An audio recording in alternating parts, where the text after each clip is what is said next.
Hello everyone and welcome to the Red Men TV. Yes, I'm Steve Hall. It's your latest Liverpool news update. I'm here to talk about Tottenham being interested in Caoimhin Kelleher, and we're going to have a little chat about Alexis McAllister as well. When is a contract clause not a contract clause / transfer clause? David Ornstein put a report out in The Athletic earlier this week. We're going to have a little dig through it, a little chat about it and see if we can get to the bottom of it, because he's got a mechanism to leave Brighton, but it's not a clause. It's a little bit messy. Obviously, he scored against Everton yesterday. Well, to be fair, Everton absolutely wiped the floor with Brighton, so maybe that does give Liverpool a bit more of a chance of getting him. But we will speak about Alexis McAllister later. But first, like I just mentioned earlier, we are going to be speaking about Caoimhin Kelleher, who, as it stands, is a transfer target for Tottenham Hotspur, as well as Brighton and indeed Brentford. Yeah, right, what I'm going to do, let me just bring this story up on screen. Have you got it? There you go. It's up. It is up and running straight away. Let me get rid of all those stupid adverts. And there we go. Yeah, so according to Aidan Fitzmaurice of the Irish Independent, Tottenham joined the race to tempt Caoimhin Kelleher away from Liverpool. Tottenham are expected to join Premier League rivals Brentford and Brighton in a summer race to sign Irish goalkeeper Caoimhin Kelleher from Liverpool. Goes on to say he's under contract until 2026. He's only played 3 games this season. He's looking for a move in order to get first team football. He's obviously got his eye on being Ireland's first choice national goalkeeper, which that goes on to explain. And then further down the line, obviously Brentford are, as it stands, going to lose David Raya. He's yet to sign a new contract. Tottenham have got Hugo Lloris and Fraser Forster, again, both ageing, and if truth be told, not the greatest goalkeepers in the world. And in terms of Brighton, Jason Steele's been in goal recently because they benched Robert Sanchez. I mean, that didn't go so well for them, did it, in recent games? And they're also interested. And then the interesting one, Liverpool are willing to let Caoimhin Kelleher depart if a club are willing to match their valuation of around £20 million, which is 23 million euros. For those of you watching in Ireland, let's get that off the screen because there was too many adverts for me to go on there. So yeah, Caoimhin Kelleher, it's a strange one really. This is what can happen with backup goalkeepers. It's the one position in your team where you don't rotate. You can't keep everybody happy. You know, if you've got 3 world-class centre-backs, you can rotate them in and out. If you've got 5 forwards, like Liverpool have got at the moment, you can drop them in and out. So Diaz plays, then Jota plays, then Nunes plays, Salah always plays, Gakpo's in, Gakpo's out. You can do that. You can't do it in goal. You've got your goalie. And Liverpool have got the best goalkeeper in the world, in my opinion, in Alisson Becker. 100th clean sheet at the weekend, and I'm sure there's plenty more to come. So Caoimhin Kelleher's not getting a look in. It didn't help, of course, the fact that Liverpool went out early in both domestic cup competitions. So yeah, that's kind of where we're at. Obviously, the comments, I've got some comments here in the chat that I'll bring up now. The first one comes from regular Ashley Frith. Thanks, Ashley, one of our YouTube members. He says, if we sell him, we need a buyback clause. I think he could take Alisson's number 1 in 4 years. Also, not sure we want to have to buy a goalkeeper this summer as well as everything else. And that is the flip reverse of this. Adrian's out of contract as well. We know that. If Liverpool let Caoimhin Kelleher go, they're going to have to try and find themselves a backup goalie. It's hard to get them. They're difficult. Liverpool got one in Kelleher. He took a lot of development from a young age. They developed him. They brought him through. And now they're at a point in time where they're comfortable with Caoimhin Kelleher. They're probably comfortable with Caoimhin Kelleher starting Premier League matches if they had to. He's had to do it before, of course. He's played 20 games in total for the Reds. So I get Ashley's point. But ultimately, I do think Jürgen is one of these where if a player comes to him and says, I want to leave, then I think he will let them leave. I don't think Jürgen will ever force a player to stay. You know, the only time that we've had something similar with this, remember when ages ago when Phil Coutinho wanted to leave, and in the end, I don't even think that was Jürgen's decision. I remember him saying at the time, you know, he's doing what his bosses have told him. I don't think Jürgen would ever keep a player around, actually, who doesn't want to be here. Rightly or wrongly, I get your point, because it will be tough. I don't think you'll find one who's as good as Caoimhin Kelleher, but if you can, I don't know, you get 20 million in the bank, let Kelleher go and play first team footy. I don't know what Liverpool think of their current options, whether they think a Peter Luger or a Harvey Davies are ready to be the backup. I would doubt it, but they may be one of those two might be able to fill the 3rd position. You can let Adrian leave as well and try and find yourself a decent backup goalie. There might be a few knocking about this summer as well, so that could be the option. But yeah, it looks like that I get your point, but I'll be honest, I don't think it's likely. If someone wants Caoimhin Kelleher, I think they are going to get him. Let's have a little look who else we've got in here. Lucy R says he's worth more than 20 million. And the thing with the 20 million thing, right, and I get it, because as a player, he probably is worth more than that. But give me a couple of minutes, I'll bring your stats up in terms of games played and stuff like that, and you might kind of see why anyone might be reluctant to play too much more than that, because he hasn't played that much footy, essentially. For Liverpool so far this in his career, I can bring this up now. This is from the guys over at LFC History.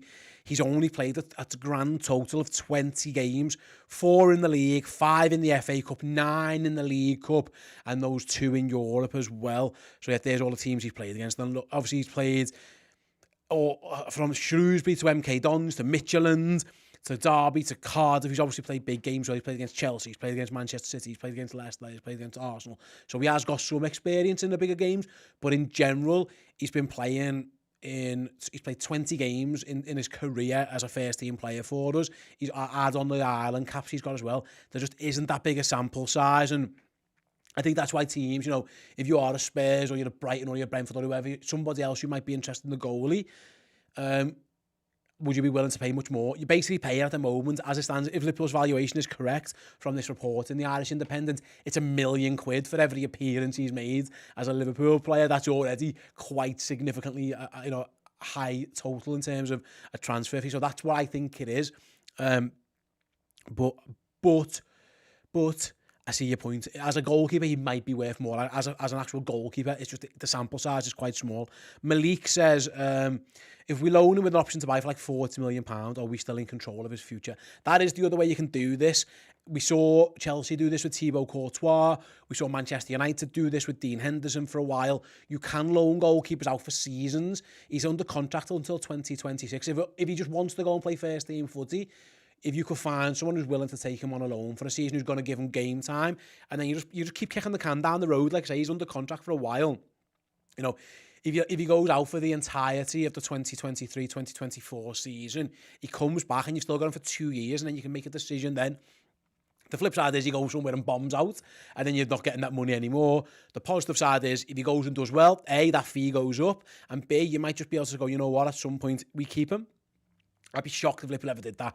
But who knows, injuries to Alisson Touchwood never happens, or whatever goes on. But I'm with you. I think a loan could be the better option, if truth be told. But again, if he comes to the eggs, I don't want to be here no more. I'm getting the feeling that might be where we're at with it. But I'm with you. I think a loan would make much more sense, Malik. If they could find someone willing to do it. And then I'm sure he'd be happy with that, as long as he goes somewhere where he's going to play. If his aim is to play first team footy, he obviously wants to be involved more than he is now, then that makes sense. Like I say, at his age, I think he's at an age where he's probably thinking, you know what, I've had a really good run at it, but I'm 24 years old now, I want to play footy. I'm with you. I think a loan could be well. The flip side of this, of course, is Liverpool have got a lot of deals to be done in the summer, and maybe someone somewhere is like, you know what, how can we pay for the extra X amount of money on top for this player? Maybe it is by selling certain players. We haven't got that many saleable assets, if truth be told, but Kelleher is certainly one of them. You're looking at, Joel Matip's been linked with a move away. Naf Phillips, I don't know how much you'd get for Naf Phillips, but Liverpool are losing loads of players for nothing. Milner's going for nothing, Firmino's going for nothing, Chamberlain's going for nothing, Naby Keita's going for nothing. Obviously Arthur's loan is going to be cancelled, or he's not going to be extended. Shock horror as well. But there's already loads of players leaving with not much coming back in terms of incomings. We always know Liverpool like to balance the books. That's the model they work on. So maybe it's a little bit to do with that as well. But I'm with you. I think I personally would go loan option to buy with a high clause and see where we go from there. But it doesn't feel like that's on the cards at the moment. Mikey Doyle, as an Irishman, I'm happy for Kelleher getting first team football, but for Liverpool, we need someone who can come in and be trusted, and that's the thing. It's been a long time since Liverpool have had a sub-goalkeeper, who could absolutely rely on. To be fair, when we had Mignolet and Karius, neither of them were brilliant goalkeepers, don't get me wrong, but I think they were both, whoever wasn't playing, the other one was of a level who was a pretty decent backup goalkeeper, all told. Neither of them were perfect, but Caoimhin Kelleher's not perfect as well. We made a couple of mistakes recently for Ireland, for example. Every goalkeeper does that. So I'm with you, though. Backup goalkeepers can be hard to find. They really can. I know Liverpool effectively won a league title with Adrian playing a lot of games, but and he did well for the most part, but I don't think at this stage of his career we would be trusting Adrian to have to drop in for, like he did last time in the league title winning season. He basically came out the car park, got on the bench, and before we know it, Alisson got injured against Norwich and Adrian was the goalie. Liverpool got through that spell. Adrian wasn't perfect in it, of course, well, a few errors there, but I don't think now we will be comfortable with that. I think just about then, I think Liverpool were better for the start. They were a much better team than they are currently now, but you're right, Mikey. Both things are true. I see how Kelleher wants to go and get first team footy. He's well good enough. If you listed the 20 best goalkeepers who are at Premier League clubs now, Caoimhin Kelleher will be in the top 20 of that list. He's better than some first team goalkeepers who are out there playing. For example, I think he's better right now than Lloris, if truth be told. I know Lloris has had a fine career, World Cup winner, captain of Spurs and all that kind of stuff, but as an actual goalkeeper, I don't know if he's all that, and I think Kelleher will be an improvement for Tottenham, for example. There's a few other clubs around the Premier League who I think definitely he would be an upgrade on. Obviously, Brentford might be looking for a goalie if they lose someone. Brighton the same. So he's definitely good enough. So I see both sides of it, but you're right. It isn't ideal to have to be searching for another goalkeeper again. Moving on, then let's have a little look who else we've got down here. He's got Adekoya, who says the same. He's still got a lot to give. Why we can just loan him? Yeah. Completely agree. I wouldn't be against it. I've got a feeling this might be a little bit of, again, there must be some balance in the books in this, mustn't there, as well? Because I agree. A loan would make sense if you could get that deal done. Let's have a little look. Alejandro says, I love Kelleher, but if the lad wants that, then we should allow him to go, albeit with a very grand fee if it Spurs. That's the thing. That 20 million fee, that could become more. First of all,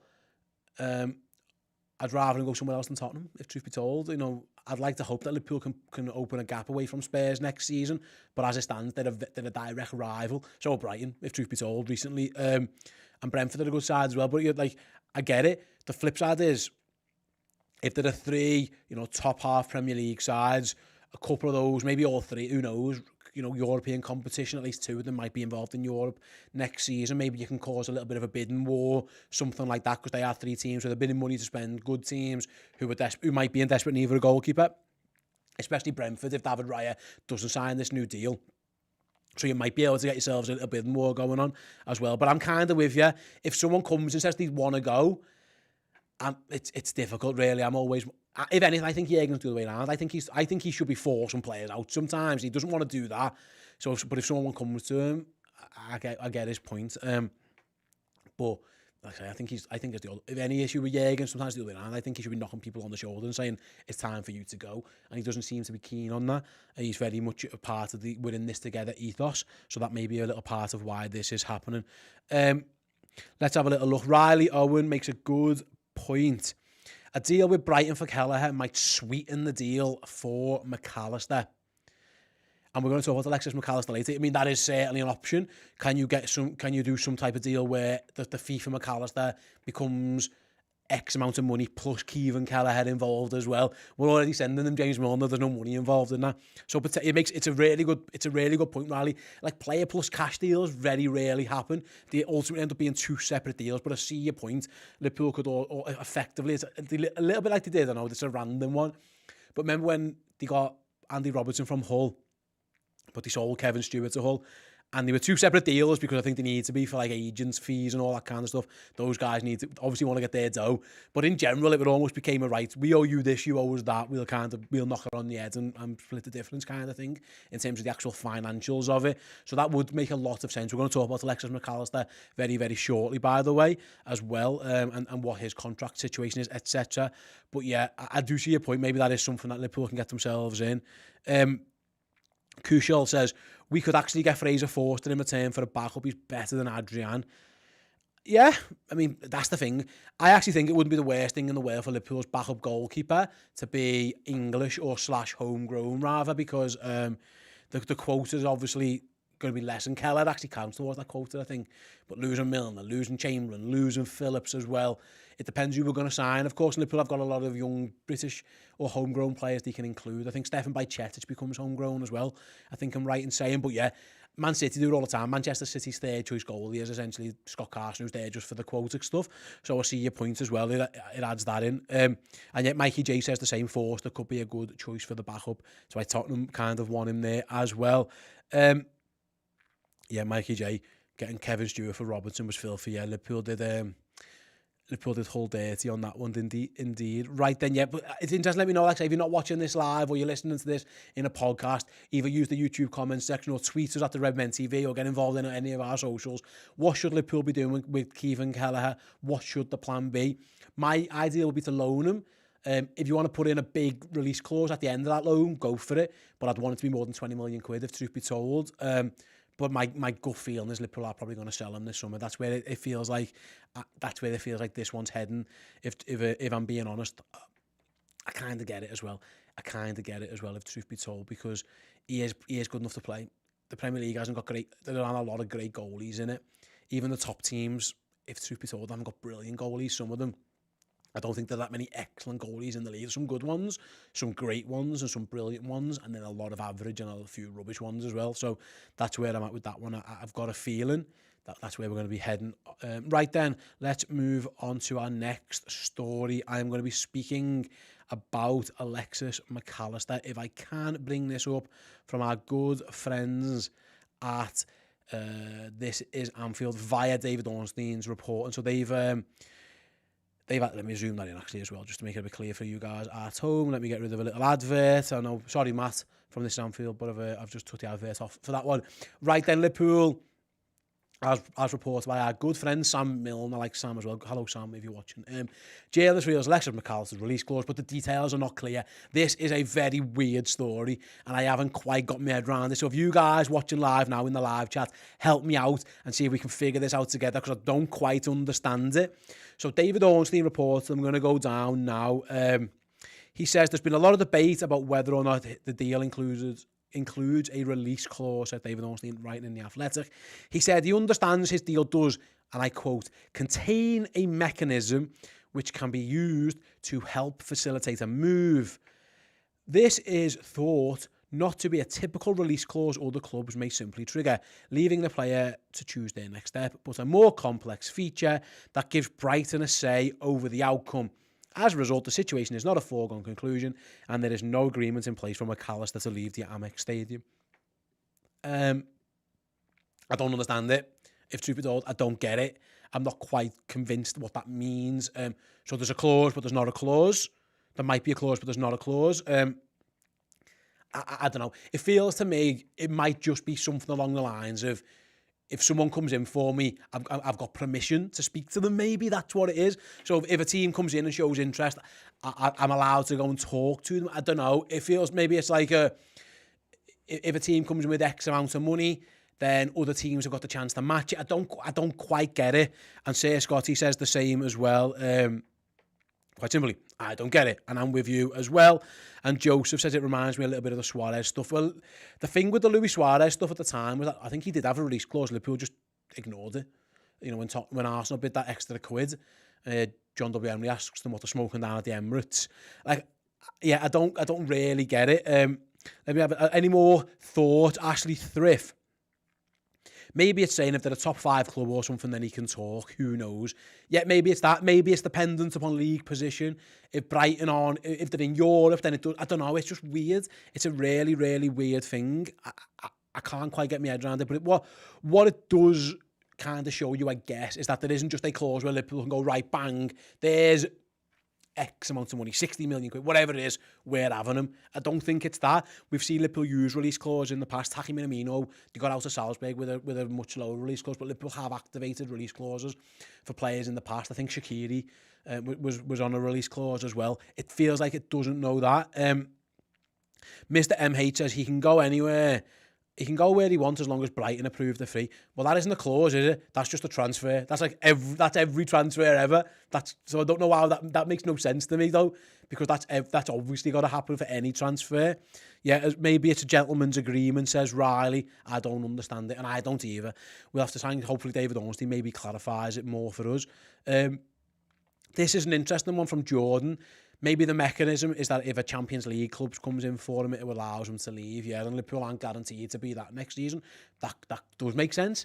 That could be what it is. It might just be a simple along the lines of, listen, if a team comes in for me, you need to tell me and let me speak to them. You can't just reject bids. Maybe it's that, but it is interesting. What I would say is that I think he's obviously, we know he's high on Liverpool's list of targets. I've said this on a few shows, and let me know again. If you're watching live, use the comments, the live chat. If you're watching this after the fact, you can use socials, you can use the comment section down below as well. I think Liverpool's main 3 targets: Ryan Gravenberch, Mason Mount, Alexis McAllister. I think that's the list that Liverpool want to get done this season. And if they can't get them, then they'll look at other players. But I think if you said to them now, which 3 can you have? I think they're the 3 that they'd go for. Again, a lot of that depends on loads of different things. I don't think any of those 3 clubs, by the way, Chelsea, Brighton, or indeed Bayern Munich, want to sell those players. There's no guarantee those players want to join Liverpool as well, so they're not easy deals to be done. But it does feel like there's noise around McAllister. It looks like he's going to leave. I think as our fellas pretty much said this kind of stuff in a lot of different interviews, that he's going to leave somewhere. And Brighton are hard to deal with.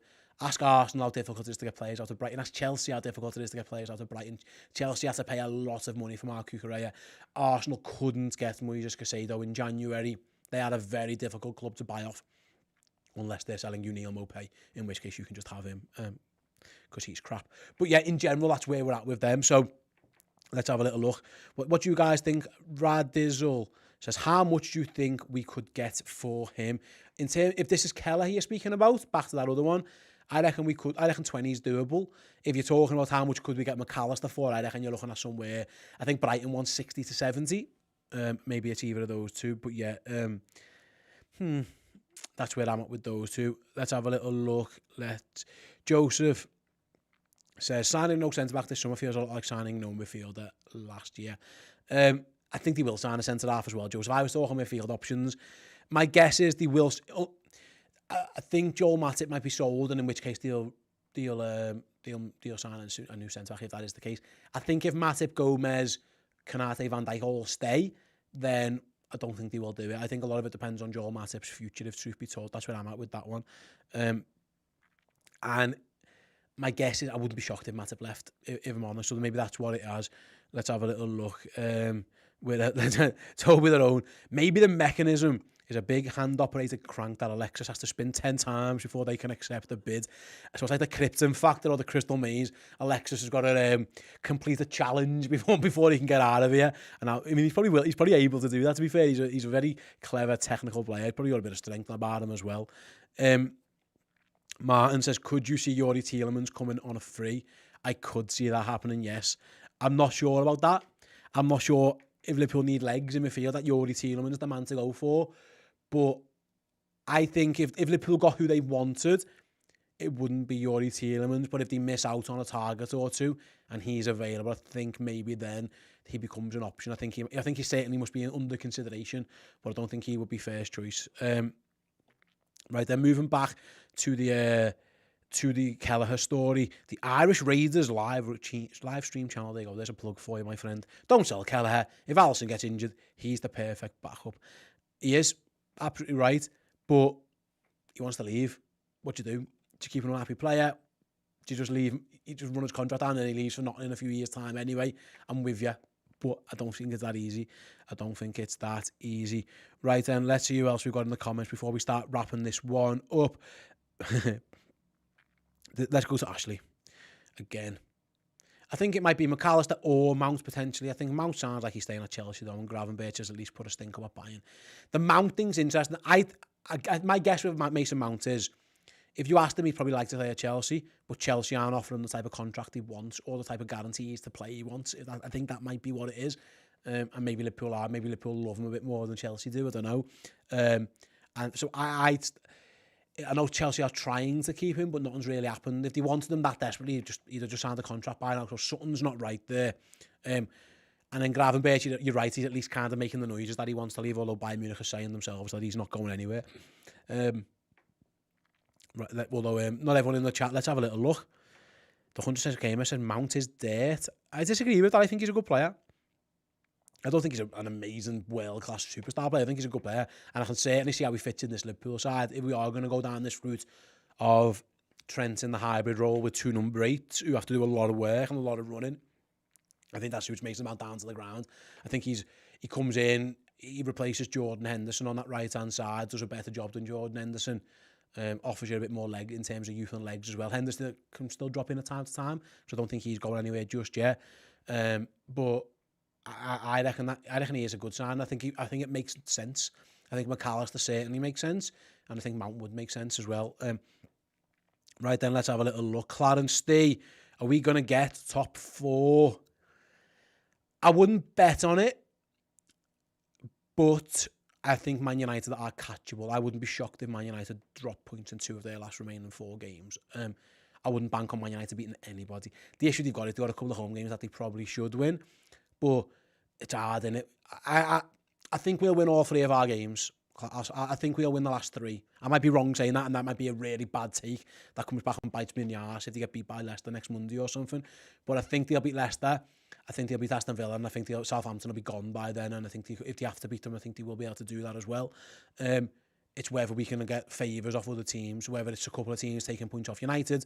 The Newcastle one's interesting, but they've got even goal differences kind of on their side. So Liverpool are against it. They're up against it, but I don't think it isn't like a foregone conclusion that they don't anymore. I felt a couple of weeks ago that they had 0 chance. Man United losing 2 games in a week certainly helps. But they still all, after a week off and then they play Wolves, if they beat Wolves, all of a sudden it's a bit like, But there's no guarantee they beat Wolves. I know Wolves have been very up and down recently, but my hand on heart, I don't think they will, if truth be told, Clarence, but I think they've got a decent enough chance, a decent chance to keep going, and I do think we'll win all our games. We're just waiting for someone to potentially do us a favour. Right then, a couple more. Clarence again. Why don't we just hire Brighton scouts here? They just keep doing it, don't they? Is it Anisho, the new lad they've got, who just absolutely brilliant in centre mid? They've already got their replacement sorted. They lost Yves Bassoum with the Spurs a while ago. He was brilliant for them. I haven't really seen much of him at Tottenham, if truth be told. And then there's Casado straight away. They do excellent work in the transfer market to Brighton. Their scouts are fantastic. It's a good point. Go and buy them rather than waiting 50 odd million quid to buy the players who they scout. Yeah, it's a really good point. Right then, let's have a little look. One more. Richard, back to Mason Mount. Mount would suit our style of play. He works very hard and has quality on the ball as an attacking threat. I'm more concerned about the lack of DM links, which we can't rely on Fab for next season. That, I think they've got the eye on Gravenberch being able to do that job as well. I think they've got the eye on Gravenberch being able to play both roles. He can play 8 and he can play defensive midfielder. Don't forget Stefan Bajcetic as well. I think he's certainly going to be in the mix next season.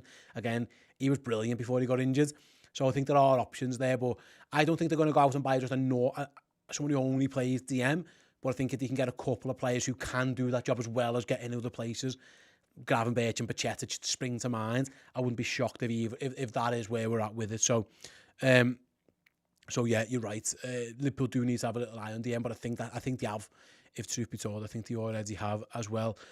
Let's have a little look. Final comment. Then who can I go for last one? Let's go for the 100 gamer again. Tielemans is free and a decent squad player, but only because he's free. Yeah, listen, that's the only. I'm not on the Tielemans bandwagon. If truth be told, I'm not on the Tielemans bandwagon. One more then. I lied to you. I'm going to go for John Cutler's comment. Get Ugarte as the DM, not Gravenberch. Yeah, I asked Neil Jones about this last week on Journo Insight, and the information he'd had was that the Ugarte stuff, Liverpool kind of poured a bit of cold water on it when he'd asked about it. That doesn't mean it's not happening, by the way. But that's why we asked him on Journo Insight. So I don't know where we're at with Ugarte stuff. It seems to have gone quiet again. So maybe I don't know where we're at with it. But yeah, again, he's a very good player. I just don't know if Liverpool are just going to go out and buy an absolute number, just a number 6 who doesn't. Maybe they are. Maybe they just replace Fabinho. I don't know. But it feels like maybe they're after a couple of versatile players. Right then, guys, I want to let you know a couple of things before we start heading off. If you're watching this or indeed listening to it, and Manchester City versus Real Madrid in the Champions League hasn't been played yet, we're going to trial something new here at Redmen. So tonight on our sister channel, Redmen 2, it's our other YouTube channel, search for it. subscribe to as well, by the way. It really does help us out. It's a bit of our shorter form content, but we're going to try doing a watch along of a non-Liverpool game. So Chris Pajak will be watching Real Madrid versus Manchester City on Red Men 2. So if you want to be watching that game alone, you want to get involved, have some more chat like this about Liverpool as well, and transfers and targets, and just have the game on in the background, go and join Chris over on Red Men 2 for that one. And if you want more on Alexis McAllister, over on redmenplus.com, our subscription channel, our latest transfer insight is out now. Dan Clubb spoke to performance analysis consultant. If anyone's seen the YouTube channel, Pythagoras in Boots, Reese from there, basically, he did an amazing video recently about Alexis McAllister, tactically, how he suits, what his strengths are, weaknesses, etc. That chat with Dan is available right now on Redmen Plus. So if you head on over to redmenplus.com, we've got an offer code for you as well. If you sign up as a yearly club captain and use the code YEAR on the payment screen, YEAR, rather than paying 50 quid for the year, you'll get it for half price, so just 25 quid. So if you've never tried it before and you're a new customer and you've never been on Redmen Plus, that code will work for you. 25 quid for a year's worth of content. It's ridiculous value, really. It's stupid. We're giving it away for 50p a week. Absolute bananas when you consider the quality. Spoiler alert, if you do that, you'll get the Roberto Firmino documentary. There's my t-shirt. You'll get the Roberto Firmino documentary included in this year as well, which is well worth the fee alone. So if you're heading over to redmenplus.com, like I say, sign up as a yearly club captain. You won't regret it. And of course, use that year code and get it for 25%. Sorry, get it for 50% off, get it for 25 quid, I should say. Right then, thank you everybody for getting involved with the show today. Thanks for watching. If you watch live, you guys are the best. If you are listening or watching this after the fact, get involved in the comments section, on the socials. If you're listening as a podcast, give us a rating, give us a comment on your native podcast app as well. Everything you can do to support the channel really does help us out. We'll be back later. Like I say, don't forget to go and join Chris for the watch along, and we'll be back with more Liverpool goodness later in the week. We'll see you all soon. Take care, everyone. Everyone, I hope you enjoyed the show. Did you know that if you go over to redmenplus.com and sign up as a Club Legend subscriber, I will personally email you every single month with a new code which gets you 20% off at redmenmerch.com. That's a no-brainer. Go and do it.